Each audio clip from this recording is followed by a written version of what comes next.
So as we create semantic elements, we are going to have multiple. So we talked about how in your semantic elements, you're going to have a header, and that's going to go up at the top of the page, and then you're going to have probably a navigation of some sort, and then you're going to have the main section or the main content and the footer. So we're just creating 4 boxes that kind of showcase those different areas of the page and contain that, just have a creation of an area to contain that information.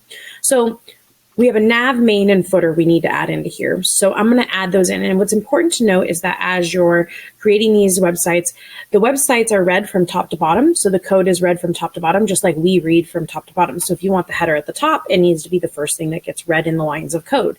So that's in line 1. If I want the nav to be the next thing that happens, I'm going to put that on line 2 here after the header has closed.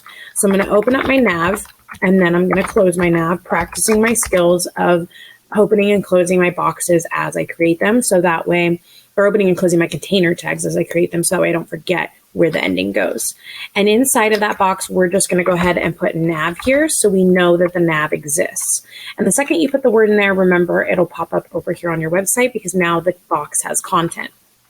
And then all we're going to do is stylize that. We're just going to make the box have a certain width and height and all those kinds of things so it can be contained.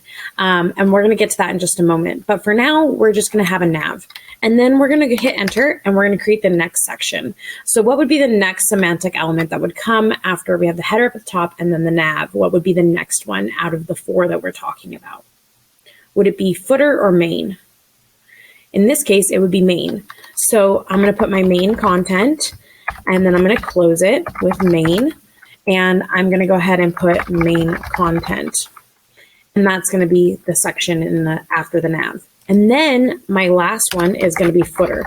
Now, I'm going to go ahead and put my div down at the bottom, and we'll come back to that in a little while after we create all the different areas so that we can know what to do with that box. But for now, we're going to leave it at the bottom. And we have our 4 sections. Now, we know that the first section, header, has appeared, the first semantic element, because we called upon it in our CSS down here, and we gave it a height and a width and a background color.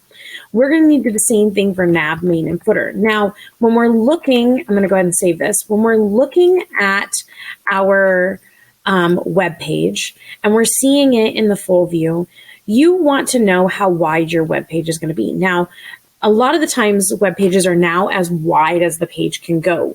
But if we look at even like CNN or any other website that we could go to, that is like a popular website. So if I were to go to like Adobe's website, for instance, you're going to notice that although some of the elements span the entire width of the page, not everything does.